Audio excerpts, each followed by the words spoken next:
Hi, welcome to a market update with the extreme volatility. I'm going to focus on the S&P because that's the broad-based market which I like following. So let me give you just a short-term overview of the S&P where I'm looking for support or resistance, and then I'm going to do a little historical perspective of the recent correction compared to the prior correction. So first of all, we see whenever the S&P gets to right around the 28, 25 area, we have a doji telling us the market is tired. What's interesting on these prior sessions here that I'm highlighting with my arrow, the bulls are very much in control. And then right near the prior support area down here, the little change of polarity, uh, the doji are showing us that the market goes from a little bit of an uptrend to a market that is tired. In fact, this is a bearish Hatami cross where we have a doji in a long green candle. So look for increasing resistance as we get to that 28-25 area. This rising window formed a few weeks ago, acting very nicely as support.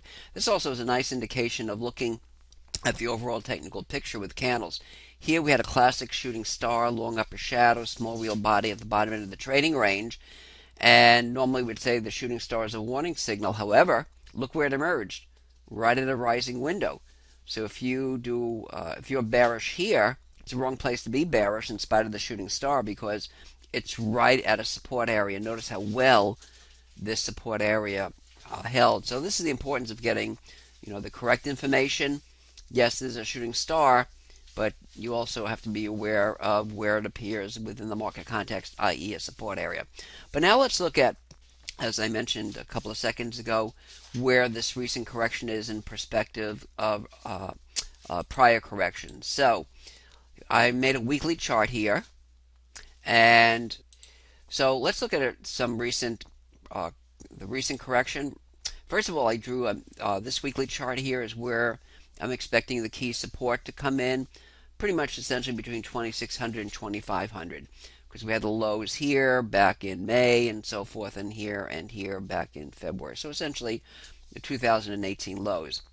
So let's put this right now in perspective. We had about a 12% correction, right? And even if we go down to the lows made earlier this year, that would put us into about a 14% correction. So let's compare, let's say a 12% correction, or where the potential major support is a 14% correction is. So let's look at the correction that the market had early this year. So that's also right within the 12% zone over there. And let's go back a couple of years. Here we're looking at again, a weekly chart. And this goes back to late 2014 into early or mid 2015. So let's look at some corrections there. So here we had a 9% correction in the fall of 2014. Here in the summer of 2015, a 12% correction. And late in 2015, a 14% correction. So essentially all the corrections since September of 14 have been between 9 and 14%. And that kind of puts us, let me go back here to the prior chart, and that puts us in this zone over here where I'm looking for key support, the 12 to 14% correction. So even if it gets down to 25, we would be in the same correction territory as we have been for the past few years.